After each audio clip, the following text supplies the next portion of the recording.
inti abraga na mampanyini wo free Beneza so hono no wodnani echire mo menhia hemfie ya wode ne ho ekohye ya kwaside dikan wa fimpino na aduonu enum no emu na abra wo kasa no ne nsem bi wode yatu dwa ne se woda won mu nyina siansa na wo kire mu ese sewia ya resabia wo hono no behwe no awie ne kurakura de ma de hyese de be apomoden semantam ne mo no ebetumi aya korona akona ne mo pan nam so Adom Kasee ni ade hye bi e wo kuma se sweden komom so mani age se Ghana mampanyini e ka sanse Ewo akwasida edin kan ewo afimpino ne aduonu enum ho afahya ekoso ewo menhia de backgrounds eka ho bi de omampanin owura John Dramani Mahama ebipie ase na nenkasee mu na ohya santeman anohoba ese Sewua Government Hospital na animanim ya obewia tense afiri ho ama ya afa akoda ho sede be ya otumfuo hi konfonochi project no obetimi atoa so awie.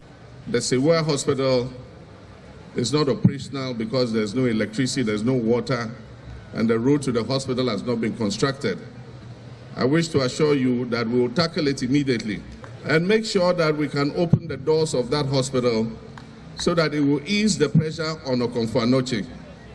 We need to move some of the patients from Okomfo-Anokye to Sewua so that we can empty the infrastructure in Okomfo-Anokye and do the renovations that are necessary. Asemyachi eka ho bi e ma adehia mo ewa santemam ha e kire woni giese. Ya geno fell so agene yo because we are say obi enu ochi for asempa kodo. Na sende se waba na se o say G obaya maye na Sewua Hospital so we no wasa ato aso twetwe na itako.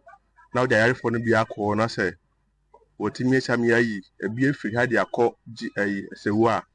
Mejide seye mpunto de obi apempunto ne krakra mu mampon na nada sebre osebo nsu otoso emienu enkase mu no de afutuo sei e mamampani.